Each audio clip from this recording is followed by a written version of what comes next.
I feel like there's not enough prescriptions for lifestyle changes.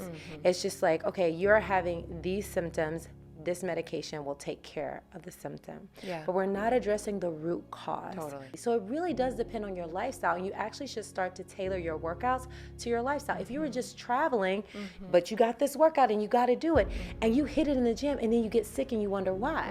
You push too hard. You push too hard. So it would have been better for you to maybe have a meditation, maybe do some yoga, and maybe some like plank holds or something like that, instead of going in and doing a hard strength training. So you really do have to vary your workouts based on your lifestyle. I wrote in my first book, Let Your Fears Make You Fierce, there is freedom and discipline. And a lot of people don't like that word discipline, but there's just so much freedom into putting it together. And wellness is not about being perfect. Wellness is about knowing what's great for you and doing that 80 to 90% of the time. Totally. And then having fun. Welcome. I'm Alyssa Nobriga, your host of the Healing and Human Potential podcast. A place for you to discover the multidimensionality of what it means to be human. Over the past 20 years, I've trained thousands of coaches in my methodology, leveraging my experience as a former psychotherapist, and I'm here to share with you all the wisdom and insights that I've learned along the way. Each week, I'll share with you life-changing tools to support you in awakening and manifesting your dream life from the inside out. We'll be exploring the intersection between ancient wisdom and modern everyday life, really diving deep into the art of human potential through the lens of psychology, spirituality, and coaching. Let's let the magic unfold. I'm sure you've seen different diets trending, from keto, paleo, vegan. There's so many out there, but how do you know what's best for your body? We're unpacking practical health hacks that you can start using right away, such as the benefits of detoxing, different biohacking methods, and how to get a good night's rest. We're also going to talk about strategies to tackle food cravings, emotional eating, and how to feel confident in your own skin, despite the pressures that society puts on us around beauty standards. Our guest, Koya Webb, is a professional athlete, published author, holistic health coach, and wellness entrepreneur. And today she's cutting through the noise and sharing her secrets to living an overall healthier lifestyle that actually feels aligned for you, and it's not just about what's trending. I cannot wait to have her share more. Let's get into the episode. Yay, Koya, my girl, who I'm so happy to finally get to have you on the podcast. We've just been sisters and friends for years, and I'm excited to share your magic with them. Thank you for being here. Thank you. It's so exciting because we talk all the time, and now I can't wait to bring some of our conversations to the people. Yes. Yeah. Let's start off with talking about just in terms of the health and wellness industry, what is one thing that you would change about the industry and why? Ooh, that's a good one to start with. She just dove right in. Let's dive in. What would I change? Honestly, I would change the fact that everything is medication. And I feel like there's not enough prescriptions for lifestyle changes. It's just like, okay, you're having these symptoms, this medication will take care of the symptom. But we're not addressing the root cause. Totally. So I wish that would change. That is the most frustrating thing. And I feel like lifestyle changes and herbs and supplements that are natural, not man-made, should be prescribed before something else. Now, if it's something life-threatening and someone has to take this because, if not, they won't be here, that's different. But I feel like so many times you go to the doctor and there's always a medication, and a lot of times it does more harm than good. So more preventative, more herbs. Exactly. Because there's a place for Western medicine for sure, surgery, and there's a place for more preventative and tracking even hormones. Like right now I've been going through making sure I take care of my my body, becoming more, getting into my 40s. It's like, what can I do to just make sure that I'm ahead of things rather than being reactive? Exactly. So I love that you're about that. Yeah. And talk to us about specific trends that you either find are incredible or controversial, something that you're skeptical about. Like, what are people talking about on Instagram that we shouldn't be talking about, or bringing more awareness to some of these things so that we have more education behind what's being shared? Right. I want to a little bit like go back to your first question Okay, yeah, because it's so important and it's something I've been talking about a lot because I'm on my fertility journey. And as you mentioned, over 40, I'm over 42. And it's like so many ways our bodies are changing. And there's not a lot of information out there about what to do other than like, okay, take this medication. Yeah. Right. And so what I've been learning is that we have to exercise differently. Over 40? Yes. Okay. Eat differently. You have to learn your body. And I used to be an athlete, Yeah. but I don't work out like I worked out when I was in my 20s or even my 30s. And so I think I just wanted to just address that really quick because I think it's really important in wellness. And I'm trying to tell all my girlfriends, like, okay, like we don't necessarily want to have the hardcore, balls to the wall like workout. Yeah. Like we really have to work out smarter than harder because we have to look at our stress levels as well. Okay. And I found out that, which is going into your next question, having like I wear the Oura ring, and not that I'm saying you need that, but it's really helped me track my sleep, my stress levels, my energy levels, all these different things that I felt like I was fine. Girl, I was stressed like every day for a month and had no idea. I had normalized it. But my body, once my body is like at a certain place of performance, it just performs. And I don't know when I'm worn out until it's too late. Yeah. So I think it's really important for us to look, and that's helped me become aware of like, oh, when I work out and lift heavier weights, but not for an hour, more like 30 minutes, I'm better. I get my workout. I still look good, but that was different when I was in my 20s. I would work out for 4 hours. I have never worked out for 4 hours in the last 5 years. That makes so much sense. So tracking what works for our body now at whatever age we're at, and being able to look at something like an Oura ring or whatever HRV device that people are using to see and watching your body. How do you feel? How do you look? Do you feel healthier and more vibrant? So yeah, because I know some of what I've heard is as we're aging, we lose muscle naturally. So doing some more strength training, but without the intensity is what I'm hearing you say. Exactly. Well, you can do intensity and strength training. Actually, intensity is good, but it just depends on how much intensity. So this might be a bit nuanced, but I'm going to go there because I don't think enough people are going there. So say, for instance, I only slept 6 hours instead of 8. If I do that now that I have the knowledge, I would do a lighter workout and I wouldn't do as intense. Yeah. Whereas if I got more sleep, I can go more intensely. So it really does depend on your lifestyle. And you actually should start to tailor your workouts to your lifestyle. If you were just traveling, but you got this workout and you got to do it, and you hit it in the gym and then you get sick and you wonder why. You pushed too hard. You pushed too hard. So it would have been better for you to maybe have a meditation, maybe do some yoga, and maybe some like plank holds or something like that instead of going in and doing a hard strength training. So you really do have to vary your workouts based on your lifestyle. Paying attention to your body and what you need. Exactly. Rather than just living out of the mind what you think you should do or what you've done in the past. Or what your coach or your personal trainer other told you people. to do. Exactly. Yeah, exactly. Okay, so let's talk about food because I know there's so much controversy about what to eat and everyone's body's different. And throughout all the different perspectives about diet and wellness and nutrition, I don't think anyone says not to enjoy vegetables. Right. I think everyone says vegetables are good for you. I think, or for the most part. And so, and I know you're plant-based. Can you share with us a little bit about what you eat to inspire us so we can think about different things to add to our lifestyle, just things that you eat, to kind of change it up a bit? Yeah, I think that's a great question because what's most important is that your body is alkaline, right? And a lot of people think just fruits and vegetables, but I actually talk to people more about energetics because I've been in nutrition for the last 20 years. And so I've learned a lot. At first I was a personal trainer and then a life coach, and then I went vegan, and then I took integrated health and nutrition, and I went deep into plant-based vegan nutrition. And so I've taken a journey, and that journey has had ups and downs with me understanding, not just listening to everything I hear out there. Yeah. And so, yes, of course, we should eat fruits and vegetables. And I would say everyone listening should have their 5 favorite fruits and 5 favorite vegetables and try to eat them every day. Because So the variety is important. the variety is important. Okay. So you don't want to just eat spinach every day. You want to get some chard in there and some arugula and some asparagus and some cucumbers and different green vegetables and different fruits. Like, what are your 5 favorite fruits? Apples, bananas, raspberries, blueberries, Yeah. You want to kind of mix it up because you're getting different nutrients from each one.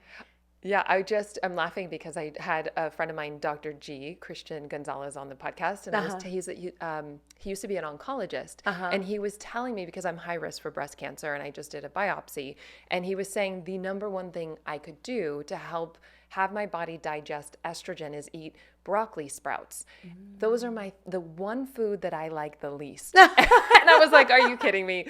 So I bought a bunch of broccoli sprouts. I think there's something in them that you take whatever the thing is in them, and I can't forget what it was. I forgot what it was. But if you put that in a tea tree dish, it actually eats the cancer. Wow. And because my estrogen, what's low is the 4OH or 40 something. It's based on a Dutch test that I did tracking my hormones, which is, again, proactive. Yeah. But the vegetable the thing that I hate the most actually would help my body the most in terms of this. So there's so many things and right now I'm going to take the pills so that they're concentrated and I don't actually have to eat the vegetable. Right. So that's always an option. But there's so many nutrients in foods that we don't think about. So I wonder if sometimes, because I did a food sensitivity test. I don't know if you've ever done these. Yeah, I have. The foods that I actually really like, I should avoid. Yeah. Like corn. I love chips and guac, but avocado and corn I should avoid. And then the thing that I like the least is the Brussels sprouts and alfalfa sprouts. Yeah. And so I'm just curious if you found any correlations with things that we don't like and like. I know that we can take some of the concentrated pills. I think that's fine as a substitute if we really, it's like better to do that than not have it. Exactly. Yeah. And then I tell people, because I recommend, having like your water in the morning and your celery juice and then your smoothie, and in that order. Okay. And then in the smoothie, put those things you don't like. So I would say put the broccoli sprouts, the living broccoli sprouts that maybe you grow yourself. Yeah. In the smoothie, so you can't taste it. So put your bananas in there and your mangoes and make it taste really good, because that's going to be more biodynamic than the powder. And you don't mind mixing fruits and vegetables? Not at all. Okay. Not at all. Well, it depends on. Okay. Good question. It depends on if it's super high water content. So I don't put watermelon in my smoothie. Usually I actually use frozen fruits in my smoothie, and I use living sprouts. And herbs. So I'll put cilantro and I'll put all the sprouts. And I would say, you can look at alfalfa sprouts. There are a lot of different sprouts. Broccoli are really great. But you should find out what that thing is and see if it's in other types of sprouts that you might like a little bit better. But putting those in the smoothie, you can't even taste it. That's great. And it's better for you. Yeah. Imagine having a fulfilling career doing what you love, working from anywhere in the world, setting your own hours while making good money and a big impact. If that lights you up, then I'm super excited to share with you today's sponsor, the Institute for Coaching Mastery. This is my robust, accredited year-long certification program for new or seasoned coaches, therapists, leaders, and those just looking to up-level their life in a profound way. We have an amazing community of students from all around the world who have really started their journey to expand with us both personally and professionally. And this experience is designed to give you the 3 things that you need to thrive. So first, you have all of the tools and support you need to move past what's been holding you back so that you can completely change the trajectory of your life. And then you learn how to masterfully and confidently facilitate transformation with your clients or your team, regardless of your niche. If you want to do health, business, relationship, or you just have no idea yet, we hold your hand through that. And then lastly, you'll receive my 6-figure and beyond signature roadmap that's customizable to meet you wherever you are. So whether you want to do high ticket sales, online marketing, or you just want to hit 6 figures without ever needing to go on social media, we've got you covered. And this truly is the most rewarding work in the world. We have new students now who have a waitlist of dream clients in under a year. We also have seasoned students who are doing $80,000 months. And this is really about creating lasting transformation from the inside out so that you can share your gifts and serve the world in all the ways that you're called to. And I've seen firsthand the power of what happens when you have the community to collaborate with, but you also have the right tools and resources to really thrive. And so whether you want to do your own personal development, you're wanting to become a coach, or you're just looking for a cutting-edge approach to really grow your business, the Institute for Coaching Mastery is for you. You are held every single step of the way. And so if you want to get behind-the-scenes access to the Institute with 3 proven transformational tools for free to help you create the business and life you love, all you have to do is go to alyssanobriga.com/tools, Or you can find us at alyssanobriga.com/apply now to see all the details and apply today. So let's talk about people that have busy lives. Like, what are some simple things they can do to have a healthier lifestyle? I think like the biggest thing is just putting your schedule together. That's the first thing I do with my clients and my community. Like I create their entire schedule. And it might seem like, oh, this is so like I have to write everything down. But I wrote in my first book, Let Your Fears Make You Fierce, there is freedom and discipline. And a lot of people don't like that word discipline, but there's just so much freedom into putting it together.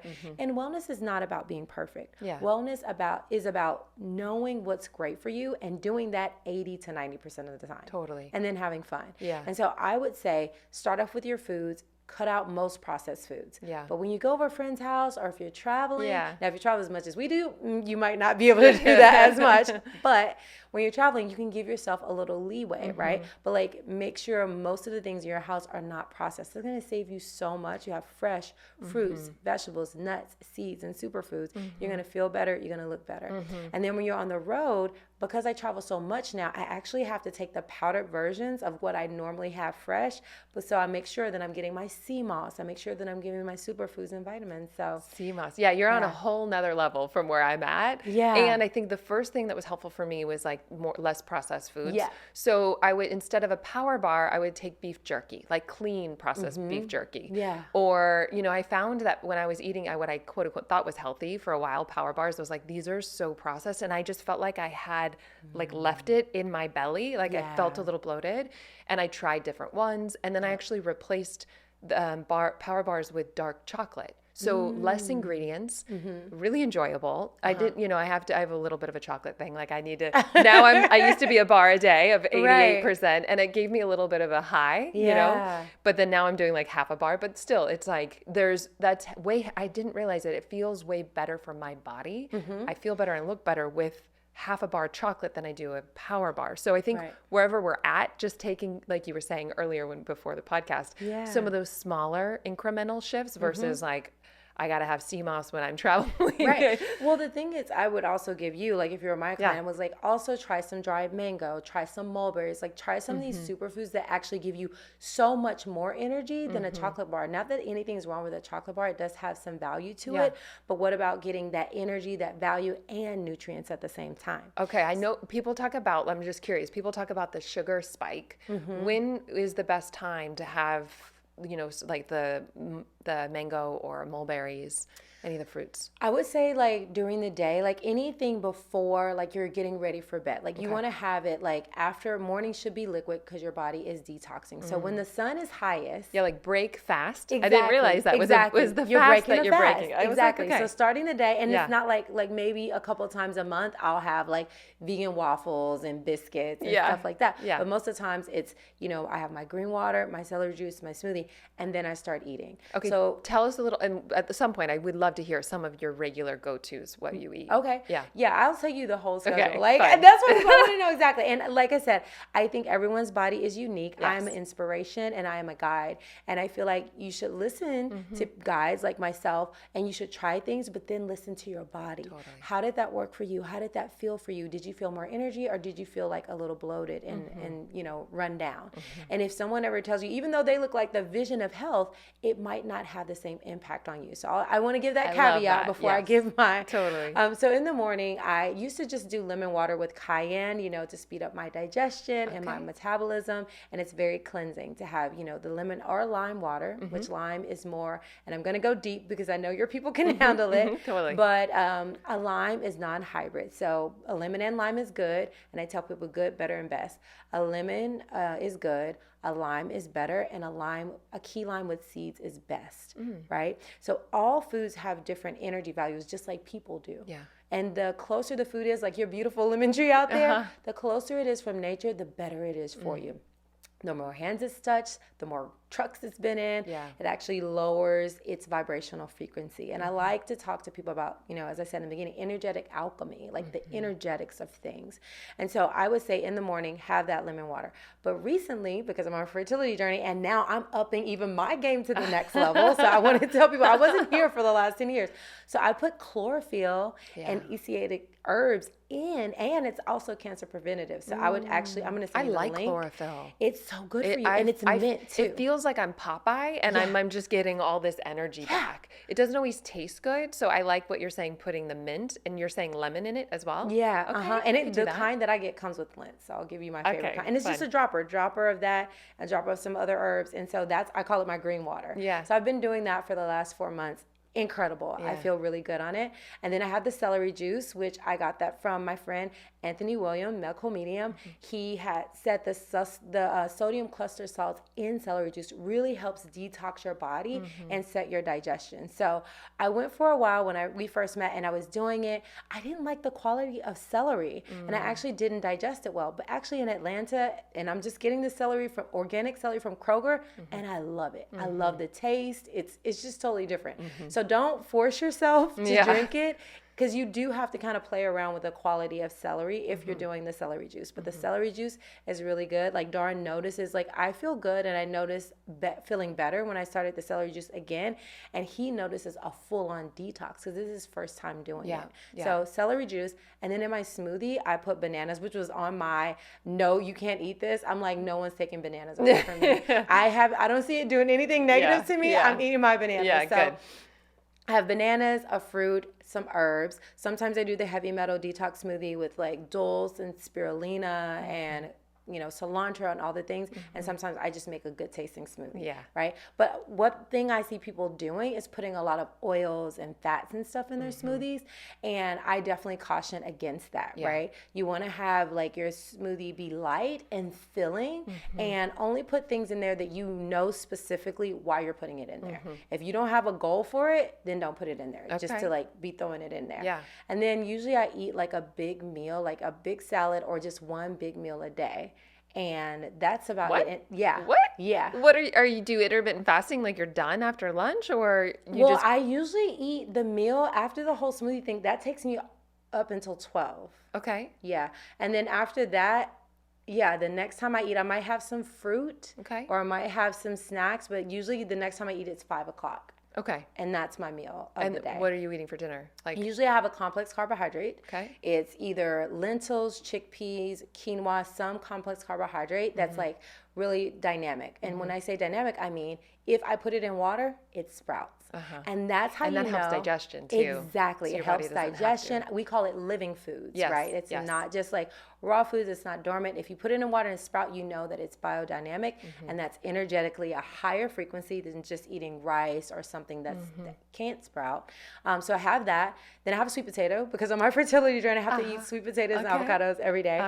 So I eat sweet potatoes, avocado. I usually put in whatever vegetables I'm eating. So asparagus, whatever vegetables I want to eat, I put it in there, and a yummy sauce. I love barbecue, teriyaki. I know, I've seen you. I mix it up a little bit, but it makes it so easy for me. Yeah. So one big meal a day, and then all those liquids and nutrients. And usually for snacks, I'll have apples and oranges and whatever fruits are lying around, or I'll grab a handful of like nuts, and maybe I'll put like some raisins, or I'll grab some dates, or I'll eat an orange. And it's really simple. I love, for anybody that's inspired, can just take a food journal and track how they feel after they eat certain foods for 1 week. So after listening to this podcast, that's something practical that they can do. Yeah. I know one interesting thing that I don't hear people talk about, but that I've noticed in my body is if I eat something warm in the morning, like eggs, I mean, if eggs are hot or if I have oatmeal or something, I feel tired versus if I have, even if it's like a cold eggs from Air One, like a frittata, some type of, it's just a bougie LA supermarket. But even if anytime I have something cold in the morning, I feel more refreshed. And I'm sure that could change. I'm thinking of Ayurveda in different seasons, but typically I feel tired. So it's good just to keep an inventory and track what does our body like. Exactly. And remember, you're breaking it fast. So you've been asleep this whole time. Your heart rate is low, and you really want to wake yourself up. So you really want to, go outside, get your 15 minutes of sun, right? And really set your circadian rhythms and that means maybe a hot cold plunge, or maybe just a cool shower. So you actually, that cool air and wind and that morning breeze will actually wake you up. Totally. So if you're eating foods that are warm, that's going to keep you in that, just kneeling around the house. And so if it's winter and you have your hot tea, that's fine. Yeah. But if it's summer and you're like, want to get out and go, it's actually better to drink something cool. So it really does depend on the season you're in and your goal. Yeah. Right. So yeah, if you want to be slow and move kind of slow, you're going to eat something warm and heavy. Yeah. But if you want more energy, you're going to eat something cooler, or maybe have some ice, and that'll give you more energy. And I've been hearing a lot about not to drink coffee on an empty stomach, but to wait after like 90 minutes and to like make sure you have food in your belly so it's not so acidic. I don't have coffee because I have so much energy that I would be an entertainment show if I had it. Like same. Yeah. So my body actually, I looked at 23andMe, which tells me that I don't digest coffee in the same way. And so it's just, I get wired and then tired. It's not, I'm more sustainable with energy without it. But you've been talking about your fertility journey. What have you learned for women that are wanting to prepare for fertility, if you're open to sharing? Well, beyond fertility, just for womb wellness, I've learned so much. I bet. And I'm telling all my girlfriends. Yeah. So one, definitely do your chlorophyll water because it's great. Chlorophyll, okay. Chlorophyll water. Two, fall in love with okra because it's good for your yoni. And that's what I call my girl. And, you know, okra is really good. Watermelon is really good. Okay. Anything with seeds is really, really good for your womb because think, seeds allow a fruit to reproduce. And so when you eat them, they're actually good for your womb. So even if you're not trying to reproduce, it's going to help your womb health. Yeah. So I have to eat a lot of pomegranates. So like I said, pomegranate, avocado, anything with seeds is really good. So eating a lot of that is really awesome. And then I started doing castor oil packs. So if you're struggling with fibroids or cysts. I just learned about this. Yeah. I'm getting them for my liver and my breasts so that you sleep in it, which helps with fibroids. I just heard about this. Exactly. And it's anti-inflammatory and it'll help pull those toxins out and dissolve many of those modalities we see in the body. Yes. So, and I love that we're bringing ancient traditions and medicine that have been around ever. Right. And we're marrying it with Western, medicine as well. It's like, yes, and what are the best of both worlds? Exactly. Yeah. And then I had, shared about it on social media, and then women were reaching out and giving me their tips and tricks. So not only the castor oil packs, but one I put for frankincense and lavender in my castor oil now. Oh. And I even do suppositories. So if you are working on healing something in the womb, that's something you can look in and talk to some health practitioners about. If you have any questions, you can DM me. But I've definitely felt so great and smells amazing. It's just like I smell like a walking apothecary. Like I'm a walking aromatherapy box. But it's really good to really be aware of that as we age, things shift and change and our hormones shift and change. And there are the things we can do. So many things take away from our hormonal health, including too much caffeine, which is why I'm not like a no coffee person, but I really tell people watch your caffeine levels. Caffeine from coffee, caffeine from chocolate, caffeine, like we are highly caffeinated and it strains our adrenals and it actually really makes it hard on us. That plus stress has our body in fight or flight all of the time and it ages us. Totally. I know one thing that I've been doing, which I mentioned earlier, is the Dutch test, which I think is the best test that I found for tracking hormones and looking at cortisol and just, everyone talks about premenopausal. And so actually the symptoms, you can medicate them with herbs and being self-aware or more by having some of the testing that you're doing, you can help relieve some of the symptoms that you could have reactively treated.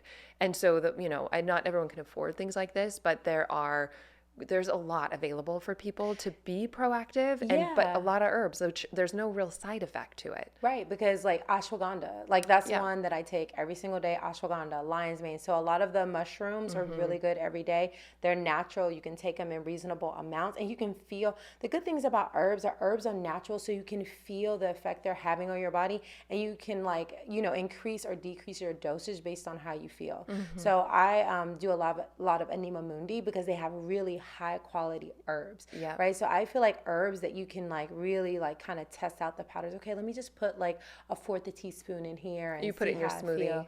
I actually put it in tea. Like I love making teas, and that's what I have throughout the day as well. So I have medicinal teas. Like when I'm just working and doing my work and at my computer, I actually have teas, and it's actually good for you. So I have my morning liquid, and before I eat my meal at 5 o'clock, I'm having teas. What does that do? One, my body is not focused on digestion when my mind needs to be focused on work. And when you eat while you're trying to work, it actually takes the energy away from your brain and into your digestion.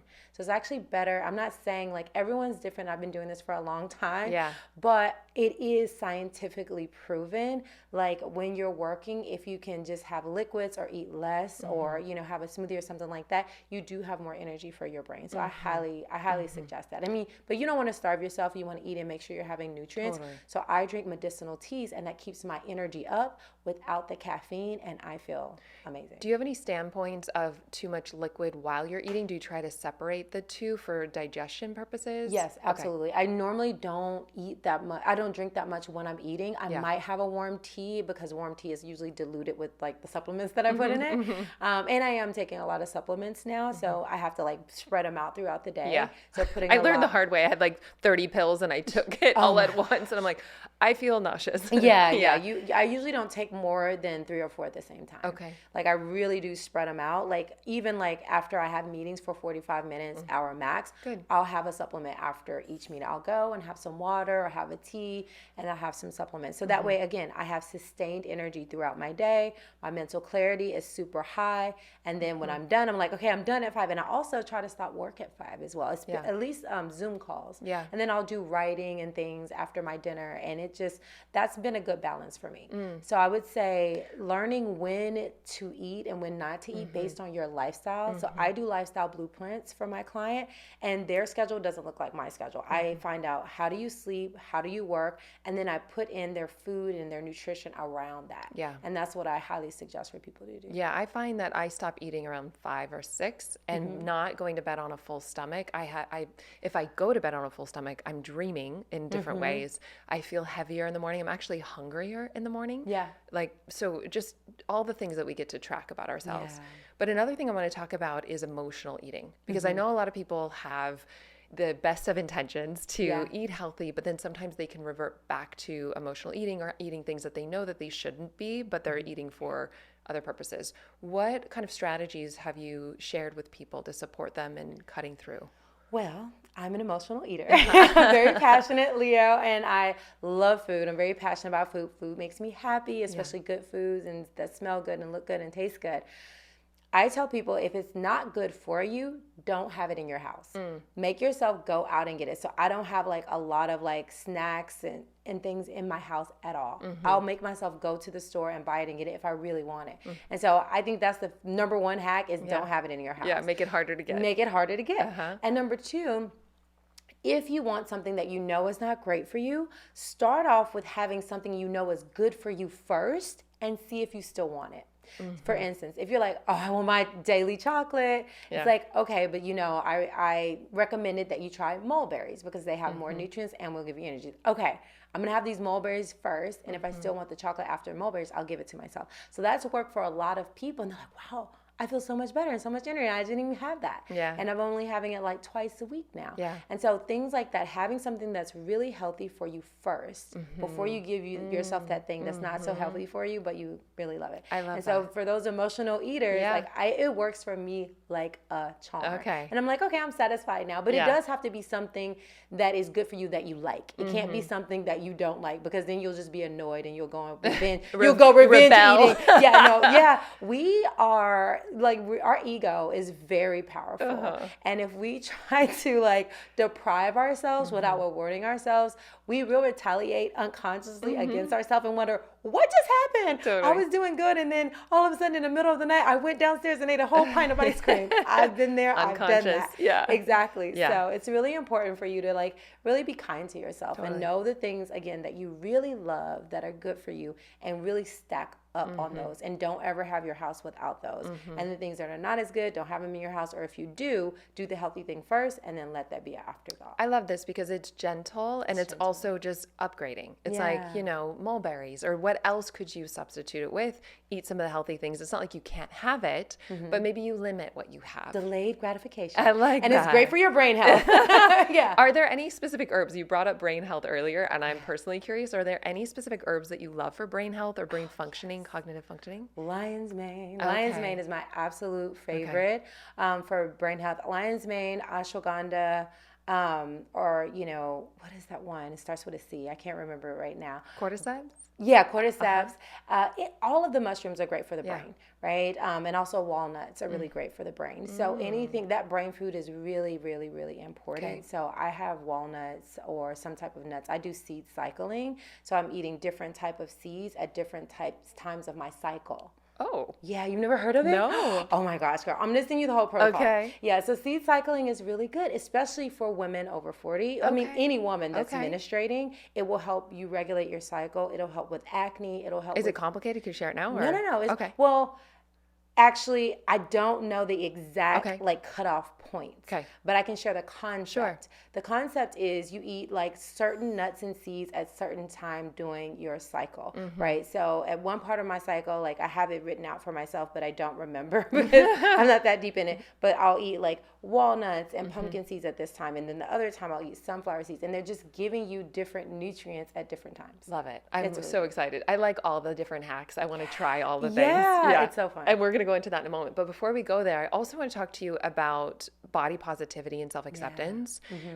How do you work with people to support them in really accepting the body that they're in? I think this is while wanting to make changes, if that's true for them, to have a healthier lifestyle. Because I think a lot of people have a hard time with thinking, I could love the body that I'm in and still move forward to make changes. Like somehow they think that those are separate versus that they can go together. Because there's so much on social media in our society about beauty standards. Yeah. So how do you support people in really claiming their truth? I just have to speak personally on this one because I had to find people that look like me. Because I was in the fitness industry and everyone had these big old fake boobs. Yeah. Right? And now a lot of people are getting them taken out and they're not great for your health and stuff like that. But I was like stressed about it because it's like I felt like I needed to get a boob job in order to get on the cover of a magazine. And it wasn't true, but because everyone else looked like that, and some people did tell me I needed to do that, I felt like that's what I need to do. Never in my life did I want to do it, and I didn't. I just put cutlets in and tried to perk the babies up. But I felt so stressed for so many years thinking like, do I really have to do this because other people had done it? Yeah. And I felt a little self-conscious about having small boobs. So what I did that helped me was find other really beautiful and gorgeous and sexy and confident women rocking their small boobs or no boobs, like leaving and that's less in than now. Me. It's in now. Yeah. And that really does help your confidence. You really do need to see it outside yourself. I don't care what anyone says. We all I feel like we all struggle with self-identity and just looking at ourselves and wishing we were like someone else, right? The comparative mind. That comparative mind. So you really do have to find people that are inspirational to you that have small booty, small boob, big, little, like literally whatever you're struggling with. Yeah. Maybe you have short hair, long hair, no hair. Yeah. Maybe you have something going on with your face or your body that's different, or maybe like one boob is bigger than the other. I mean, gosh, like I've heard it all, seen it all, and been through some of it myself. And you really, the more that you can find like a community of people that are going to support you through your journey, I think that's the key. Yeah. Because then you're talking about girl, me too. And when you don't feel alone, that's when you really say, okay, so I don't have to look like that, you know, because we're so often comparing ourselves. Totally.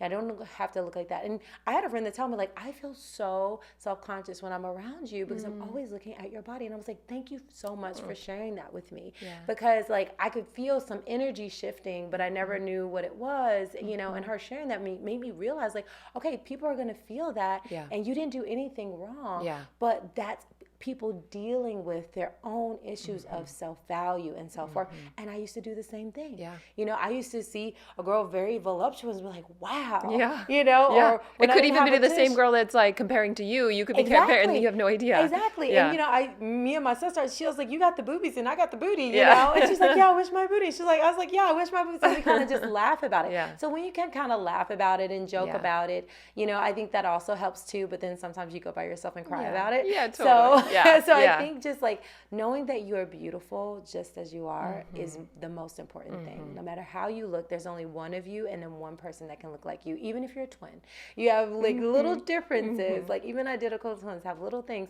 And I think it's so important to love ourselves because there would be no one ever that looks like us. Yeah. And the more that you can accept and love yourself as you are, the better you're going to feel. Yeah. But having those insecurities and that doubt are normal. Yeah. It's so human. We all have it. Yeah. So finding people, again, that you can relate to, talking about it. Don't feel like you're just alone. Be honest with people about how you feel, and that can really help you get through it. And I love what you're saying, like follow people on Instagram or wherever, find examples of people that have bodies similar to yours that are more confident, that are owning it fully. Some of the inner work that I would suggest to do is to not identify with the part of you that's insecure, because it's not who you are, it's just a part of you. And so when you de-identify and you have compassion, oh, that's the part of me that just wants to make sure that I'm accepted, that I'm loved, and we offer that love to that part, we instantly feel better. We feel more confident. Exactly. Yeah. Exactly. That confidence boost is literally next level. Because with me, once I felt confident in my body, like I remember I was going to do a shoot. I got the cover without the boob job, but I wrote about it. But I was going to put cutlets in just because, like, okay, I don't need the boob job, but I do need to perk them up just a little bit. And I sat there, and then like I cried a little bit, and then I just took them out. I was like, I'm just going to be like me and free. And so that's just what you said. It's like when you realize that I was hired not for the size of my chest, but for who I am in the inside. Yeah. You know, and I don't identify with how my hair looks, the clothes that I have on, how big any body part is. I am love, and I'm here to exude love.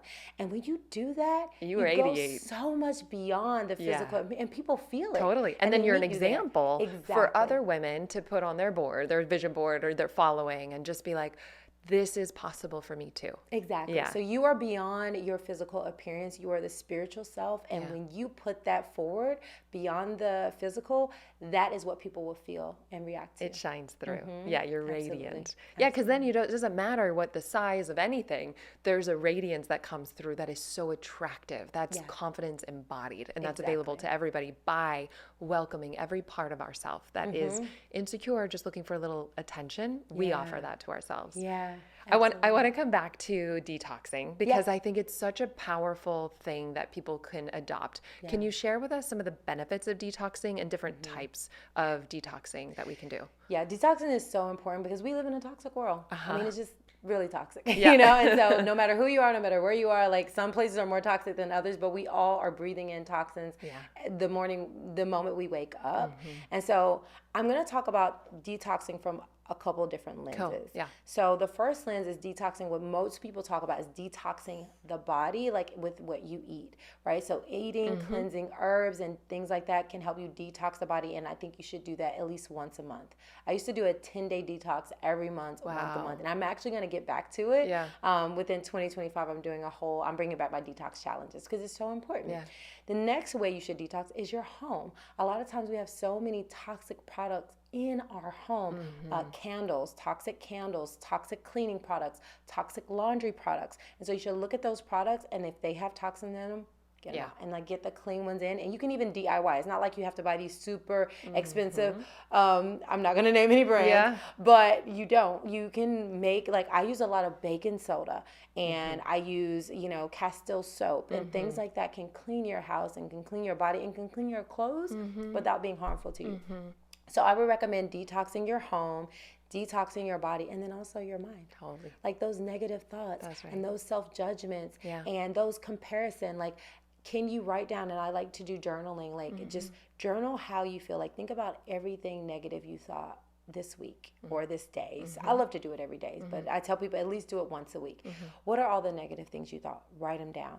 And now affirm the opposite, right? And so that is detoxing your mind because a lot of times energetically people are like, I feel so stuck. Yeah. And a lot of times when we're stuck, it's because we're in a way of thinking that doesn't serve us, in a way of being that doesn't serve us. But as soon as you detox your thoughts and your limiting beliefs, then you elevate to this higher version of yourself. Yeah, and we can cultivate that mindset with gratitude journals, focusing on what is working rather than what's not.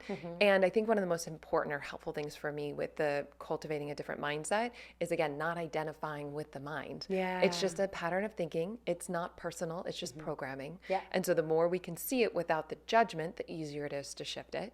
And so doing the mindset work is huge, because I think that's really the root. And then it's easier to create more of the sustainable outer change, which is, I personally started with doing physical detoxes. I used to do a colon cleanse. I had candida and parasites from going to third world countries, and I just needed to. But then I started realizing how important it is. I remember, I've already shared this on the podcast, but just the body holds memories and traumas, and to be able to let that go in a physical way is very liberating and enlightening. And so, you know, I intuitively feel right now I'm going to do a liver cleanse coming up. And so I think people, I know you can cleanse different parts of your bodies, and there's like whole body resets and all the different things.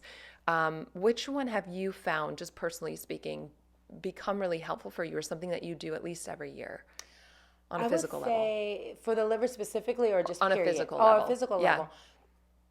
So I live like pretty much a detox lifestyle, you know, like I'm pretty much detoxing all the time. And it's like cleaning out the clutter. So the biggest way, because I am plant-based, I've been plant-based for over 8 years, I really clean out the processed food. Even when I travel, like while I'm traveling now, like I'll eat, but I won't eat like all the donuts. Like I love donuts. I love donuts and I love pizza. But right now I'm eating healthier, right? So I'm not giving myself whatever I want, right? I'm giving myself, okay, you can have some dessert, but have like a healthy dessert, right? And so it's really like doing the healthy foods, doing the smoothies, maybe the intermittent fasting, because my diet that I prescribed and that I do is intermittent fasting.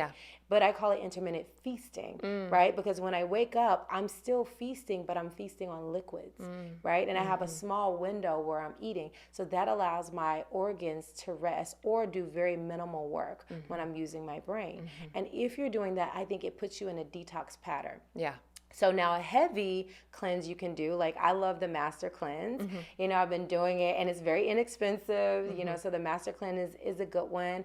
I love the medical meeting. The Master Cleanse is the cayenne, the honey. Stanley Burroughs, Stanley Burroughs, get the little yellow book. Don't do all these variations of it online. They can mess your whole system up. But Stanley Burroughs, the Master Cleanse really does like reset your body 21 days. And that's the hardcore. So I went to light, just eat healthy and do the intermittent feasting, but you can go hardcore. And the hardcore one that I've liked the best, like I'm talking liquid out of the front and back, your girl is clean, right?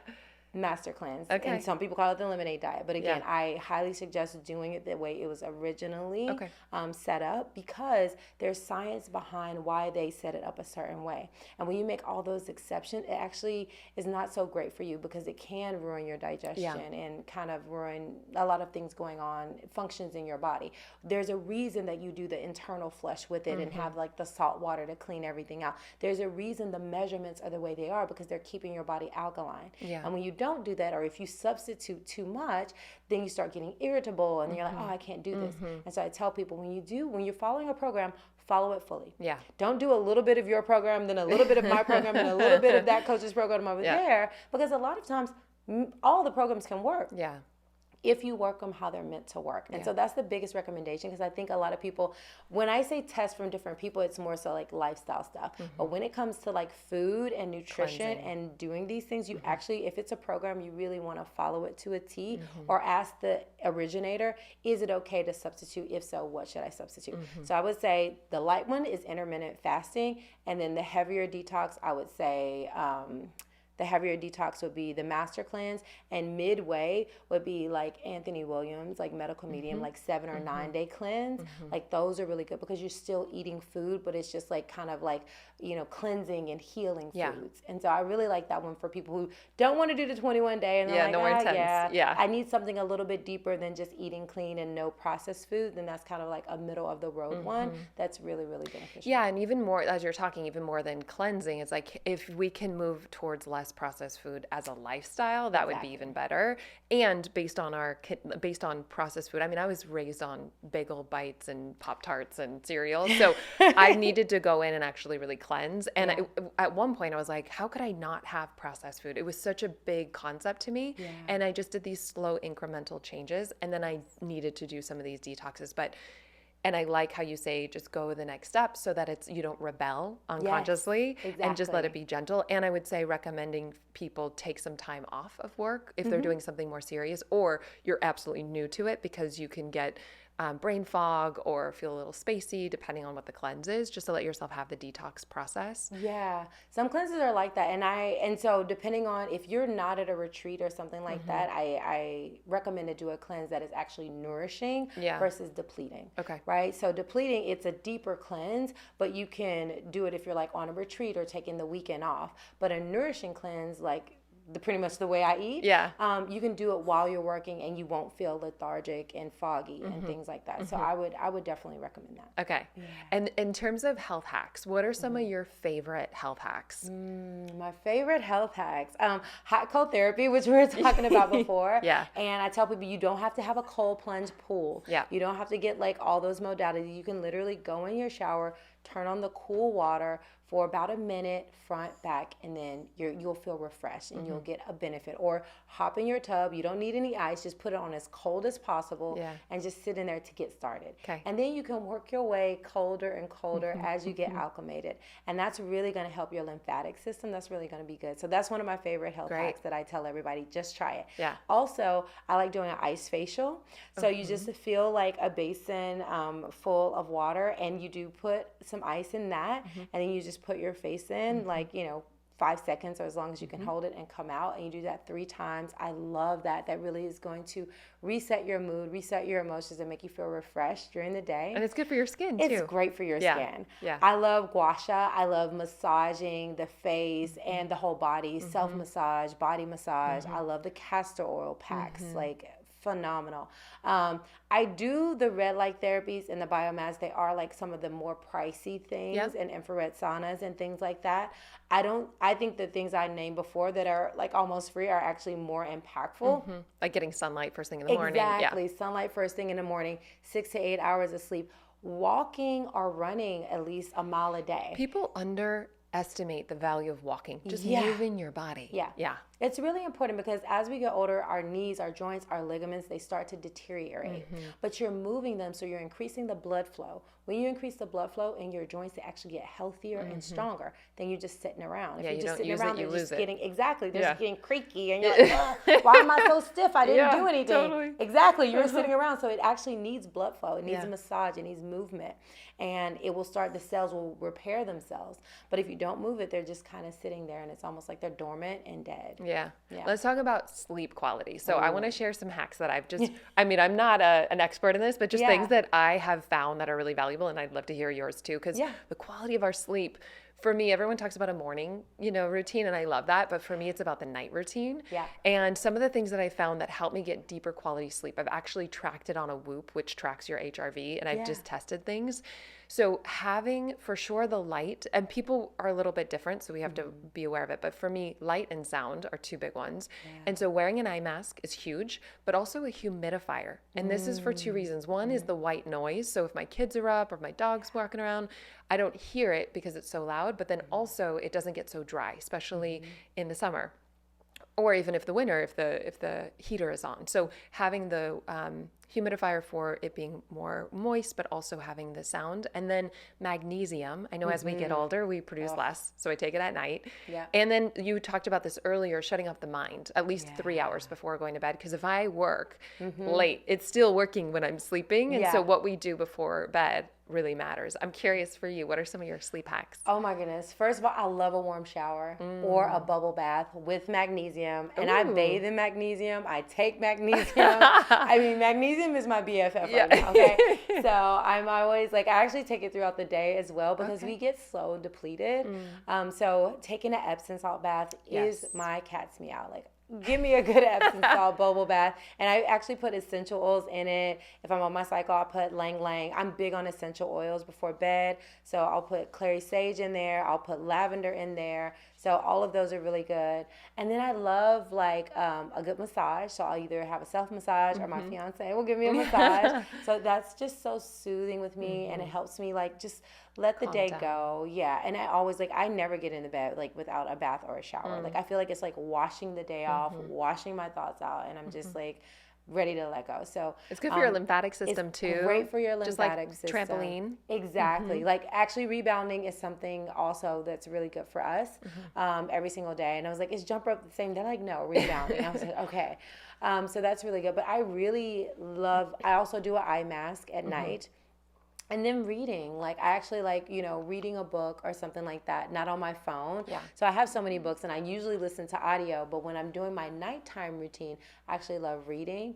I also I like doing my facial stuff at night too. So I like massage my face. Like I'm really into facial massage because, you know, our face needs to be worked out as well. So I do like facial massage and gua sha. What else do I do at night? I'm curious, is there a health hack that other people they don't think works, but you have found works really well? That don't work that I found that work. I mean, I like the essential oils. Like everyone's not. I know you are the oil girl. I swear. You put oils in your water. Yeah, I drink them. Yeah, I drink them, and people don't think they work for me. Yeah, like great. They work in my bathtub, they work in my water, they work in my hair. Like, you know, I just start putting like in the last year rosemary in my hair, so it all works for me. And I feel like essential oils are very powerful, and they're super natural. So I love essential oils. And then the castor oil packs that we talked about earlier. I usually do that before bed too. Yeah, it's really good. I heard that it does stain your clothes, the castor oil, but it's worth it. Well, you actually should have like a cloth, and you can just get them like on Amazon. And they actually have I actually have this thing I bought online that you put the cloth on there and you put it on top and you strap it around and you put the heating pad on top because the heating makes the oil go deeper. So it actually shouldn't be I actually don't wear clothes, or if I want to. I actually don't wear clothes. I just wear the pack and I just go under my bed. Okay. So yeah, I wouldn't wear clothing, or if you wear clothing, wear something you don't mind getting messy. But when you put the cloth on there, I actually have these you can look it up on Amazon, castor oil packs, and then they'll actually have some for your knees, some for your arms, some for your stomach. I'm gonna try it. Yeah. It's really awesome. Fun. Yeah. Okay, talk to us about a client that you've worked with and you supported them in doing some of the mindset shifts and some of the practical things, and what were some of the results, and what were the lessons that they learned that we can learn for ourselves? Oh my gosh, the biggest thing that all my clients, you know, is the scheduling. The scheduling works, and people are like, oh, I hated that so bad, but it totally works. Fascinating, the resistance. Anytime we feel resistance, lean in. Get curious. That is it. Also, when it comes to hydration is also a big one. I'm thinking about one client, but I'm going to start with the things that happen for most of the clients. Okay. So I tell people to schedule your water or schedule your supplements, especially if you keep forgetting them. It's totally normal if you're busy, if you're traveling. So put it in your phone. So even if you've missed 2, you're like, oh, I need to catch up. Yeah. So scheduling your water has really been helpful for clients. And then also actually creating a weekly goal for yourself, in different areas of your life. So I really believe in well-being. I have this concept that I'm sharing in my next book about the 6 areas of well-being, and that's what lifestyle design is all about. And so I have them do a lifestyle assessment, look at your spiritual well-being, your emotional well-being, your social well-being, your financial well-being, your nutritional and physical well-being, and kind of rate yourself. How do you feel you are on a scale of 1 to 10? And they're just rating myself. And knowing where I am makes all the difference. And then I say, just pick one thing. And they want to correct out. Nope, you can't correct out. Just one thing at a time. One thing at a time. And it gives them so much grace. And sometimes they'll do 1 or 2 or 3, right? Because people will do what they want to do. But they're just acknowledging that and doing that assessment regularly has helped me self-correct. And that's a big thing. And then I work with people not only in the well-being, but also like somatic things like, forgiveness and releasing from trauma. Like you said, there are issues in your tissue, your body keep score.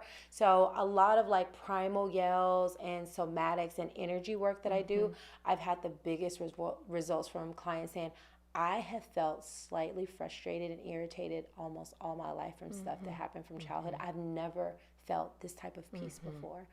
I've never felt this happy before. I've never felt this and like I'm having chills when I tell you this, because those are the best compliments. Yeah. Not like you did this, Yeah. but I've never felt this way before. Like that is the biggest and the best feedback I've gotten from a client. It's just from doing this work and from letting themselves cry and yell. And I do co-regulation, so just allowing them to like express and get it out and all that stuff. It really just helps them feel human and feel not alone. And I think that's like the biggest thing that people need. A lot of people don't want to like emotionally dump on someone else or their best friends. And most of the people that I work with are empathetic. And I'm like, yeah, well, I'm here to hold space. I got this. I got you, And so that's another big feedback I've gotten, like from being able to process the emotions, I've been able to be a better person. And so I think that's really good. And also the business building part, like I just started in the last 4 years helping people do online marketing. And it's like, I'm not like the best marketer in the world at all, but I learned the system from my mentors that works, building a value ladder and sharing your knowledge. And I started off just teaching, people how to become yoga teachers and meditate and do breath work and things like that. And then they were like, all right, Koya, I'm well and I can teach people how to do yoga, but I need to make money. Yeah. And so really teaching people how to create ebooks and build their own micro communities, and what you have to share matters. Your story matters. It's really empowered people. So some of the comments that I'm getting now in the last 4 years is like, I never thought that I could be a leader. Yeah. I never thought, like, I would always look at you and be like, I could never be like her. Yeah. And I'm like, absolutely, you don't need to be like me. There's only one me, but you can be an amazing you, and I think that empowerment, just letting them know that you have what it takes to be an incredible, like I believe every person in this world is gifted in a beautiful way. And it's all about us seeing those gifts, knowing what those gifts are, uncovering those gifts, and then sharing them with the world. Totally. And so I feel like I'm just a guide to help people uncover their gifts and share them with the world. And the most important thing is being well enough, right? To like share your gifts with the world. So I'm glad that I started there, but now it feels good to help people not only heal, but also like build their lifestyle and do the wellness things we talked about, but also thrive, like actually create a career for yourself. I mean, if you want to work for someone, you can, but if you want to work for yourself, there's so many ways that you can really take your life into your own hands. And you did that. I mean, like being a wellness entrepreneur, I'm sure there was a moment where you were scared to take the leap and you did it. Can you share a story for those that want to, but they're maybe scared? Yeah, you know what? When I first started, like I was like, I don't know if I can do this, because I was looking like, I don't know if I could do that. Like I'm not a big salesy person. I just love people. And, my coach told me like, exactly. That's all you need to do is love people. Yeah. And then set up the system. my mentor, Brenda Bouchard, was my motivator in setting it up. And then my other mentor and friend, they've both become mentors and friends now, is Marie Forleo. Like I took her B school and I just learned it. I just learned the steps, applied the steps. And here we are. So you took, but like, what was the thing that helped you courageously take the action? Because I'm sure we all hit up against. I'm trying to think, like, what was it for? I feel like I am naturally ambitious. I don't remember there being like this one aha moment. Okay. I remember, you know what? So I love acting and singing, and I'm a total performer, right? And to be honest, it was actually having so much trauma, like that I experienced, including sexual assault and like just like really toxic behaviors in the industry, I was kind of like, I'm out. Yeah. And I've been learning this other stuff, and I was like, you know what? I'm gonna take a break, and I'm gonna put all my eggs in like this basket with like well-being and like and just like work online. And I dove all in. And honestly, that was it. All in. I went all in. And even if there's parts of us that are scared as we go all in on self-care for those parts while taking action. Because I think sometimes people think self-care is like a bubble bath and not taking action, but self-care while we're in action, being kind with ourselves as we're being courageous in action. So I love that you speak to that. Yeah. And I think it's really important because like we all have experienced trauma in our life, and how that trauma shifts our trajectory is really important. And so in that shift, it became twice my biggest blessing. The first time when I was running track and field, I got an injury. That's how I found yoga, right? And then yoga propelled me to the next level and helped me move out here, and it started me down a different path. And that path has led me to creating my own yoga school. And then that path of like, okay, I have my own yoga school, I'm going to have these teachers. And that path led me to becoming a life coach. And so I feel like if we follow our life's paths and follow those small little nudges, it will nudge us in a way that serves us the best for whatever season we're in. That's right. And I also like to tell people, don't feel like you're stuck in a season. Like I'm shifting again, you know, to a new season for this next, like, you know, season of my life. And I feel like it's okay. A lot of times we feel like we have to do one thing.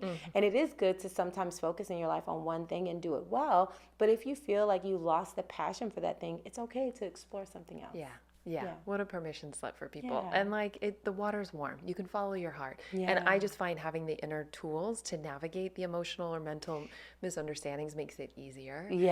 But one thing, just in closing, because there's so many things I want to dive into with you, but you have such beautiful boundaries. Like I experience your self-care and being super self-honoring. Is there a boundary that you set that maybe somebody else didn't understand but really helped you change your life? Or what could you help share with people to set self-honoring boundaries? Oh my goodness. When I tell you I am a people pleaser, and I had to have my year of no. You know, Shonda Rhimes has a year of yes. I'm like, I need a year of no because I say yes to everything, you know, and I love people and I want, you know, but I realized that I had a toxic pattern of feeling like I had to say yes to be loved and I had to people please to be loved, right? And so I was like, I wonder if I say no, will this person still love me? You know, and that's the only way you're going to find out. You know, so I gave myself permission to say no, especially when it was not great for me. And so one thing I like to say, I forgot who said this to me, but I was at this conference and this coach said, you cannot love people to the detriment of yourself. And if saying yes to someone is saying no to you, then you need to say no to someone, you know? And so that has stuck with me years and years later. And I always think, am I saying no to myself? Wait a minute. And I literally have to think about it because it doesn't register for me because it registers, what do they want? What do they need? I'm a servant leader. And I want to serve, and I love to serve, and I get high off serving. But when serving someone else is saying no to me, like I just transitioned someone in my company, and I waited 3 months. What I knew after the first month was not going to work. But I was like, well, what if I tried it, you know? And you wait it out, but then you say, okay, I'm saying no to myself. I'm loving this person to the detriment of myself. So when I do that check-in for me, that really helps me honor myself, honor my boundaries, and it helps me set healthy boundaries. And another thing that happened was my schedule, right? I don't do my schedule. I hired a VA and she's incredible and she does my schedule. So people will reach out to me, oh, do this and schedule this. And I'm like, please send this, or I'll send the email, or I'll even connect people. And people get so annoyed by that sometimes.